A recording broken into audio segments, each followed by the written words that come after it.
1939 সালের 9 ডিসেম্বর নেতাজি সুভাষচন্দ্র বসু পুরুলিয়ায় এসেছিলেন। শরীরে 102 ডিগ্রি জ্বর নিয়ে তিনি পুরুলিয়া জেলার রঘুনাথপুর, আনাড়া, পলাশকলা, ঝালদা, কাশীপুর সহ বিভিন্ন এলাকায় সভা করেছিলেন। নেতাজি সুভাষচন্দ্র বসু স্মৃতিরক্ষা কমিটির সদস্য জনার্দন চক্রবর্তী জানান, আনাড়ায় নেতাজির পদার্পণ হলে প্রায় 5000 মানুষের সমাগম ঘটেছিল।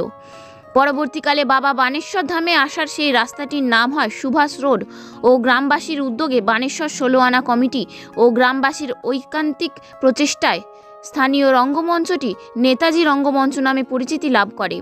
আজ সোমবার সকাল 10টা নাগাদ সেই ঐতিহাসিক দিনটিকে স্মরণ করে রাখতে আনাড়া নেতাজি রঙ্গমঞ্চে অনুষ্ঠিত হলো নেতাজি স্মরণ সভা। এদিন নেতাজির জীবনী নিয়ে আলোচনা ও তার প্রতিকৃতিতে মাল্যদান ও পুষ্পার্ঘ্য নিবেদন করা হয়। উপস্থিত ছিলেন জনার্দন চক্রবর্তী, শিক্ষক তন্ময় দেওঘরিয়া, সুব্রত দেওঘরিয়া সহ গ্রামের যুবক, শিশু ও সমস্ত গ্রামবাসীরা।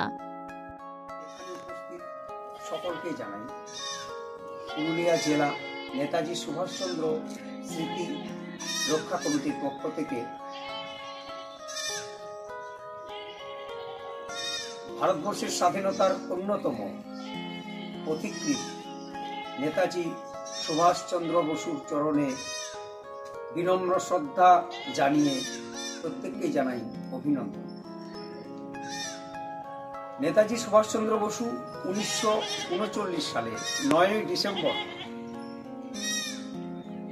এসেছিলেন পুরুলিয়া জেলার 13টি জায়গায় এবং আমরা আনাড়া নেতাজি রঙ্গমঞ্চ আমরা স্থাপন করেছিলাম। তৎকালীন সময়ে আনাড়াবাসী আমরা স্থাপন করেছিলাম এবং তার স্মৃতিকে রক্ষা রেখে এখনো আমরা বলি সুভাষ রোড। তো আমরা যথোপযুক্ত সেই নেতাজির স্মৃতিকে ধরে রাখার চেষ্টা করছি। এখানে উপস্থিত আছেন আমাদের এলাকার বিশিষ্ট শিক্ষক মহাশয় তন্ময় দেওঘরিয়া মহাশয়, উপস্থিত আছেন আমাদের বিশিষ্ট সুব্রত দা এবং আমাদের ছোট ছোট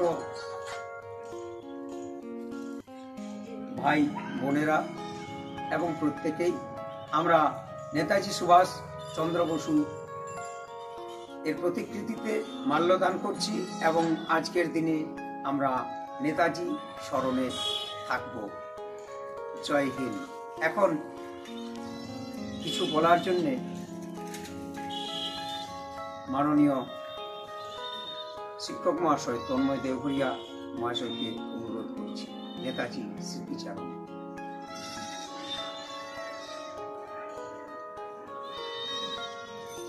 উপস্থিত সভ্যবৃন্দ, গ্রামবাসী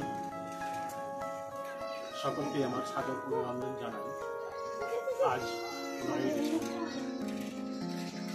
1941 খ্রিস্টাব্দে 9 ডিসেম্বর 1939 খ্রিস্টাব্দের 9 ডিসেম্বর সুভাষচন্দ্র বসু ভারতবর্ষকে স্বাধীন করার সংকল্প নিয়ে যে বিভিন্ন স্থানে ভ্রমণ করেছিলেন, তার মধ্যে আমাদের এই পুরুলিয়া জেলার গ্রাম আনাড়াতেও উনি পদার্পণ করেছিলেন। বিশেষ সভা সমিতির মধ্যে দিয়ে ব্রিটিশ রাজের বিরুদ্ধে জনচেতনা উদ্দেশ্যেই তার ছিল এই অভিযান। স্বাধীনতা সংগ্রামী সুভাষচন্দ্র বসুর অবদান সকলেরই জানা, তাই সেই সব কথায় আমি বিস্তৃত যাচ্ছি না। অতি সংক্ষেপে দুই একটি কথা বলি। বর্তমান স্বাধীন ভারতবর্ষেও আমরা দেখছি বিভিন্ন রাজনৈতিক দলের দলাদলি, গোষ্ঠীদ্বন্দ্ব। ভারতবর্ষ স্বাধীন হয়েছে, কিন্তু সেই স্বাধীনতার সংকল্প বুকে নিয়ে সুন্দর দেশ প্রতিষ্ঠার উদ্দেশ্যেই আমাদেরকে নেতাজির প্রদর্শিত পথে হাঁটতে হবে এবং সুভাষচন্দ্রের সেই স্বপ্নের দেশ গঠন করতে হবে।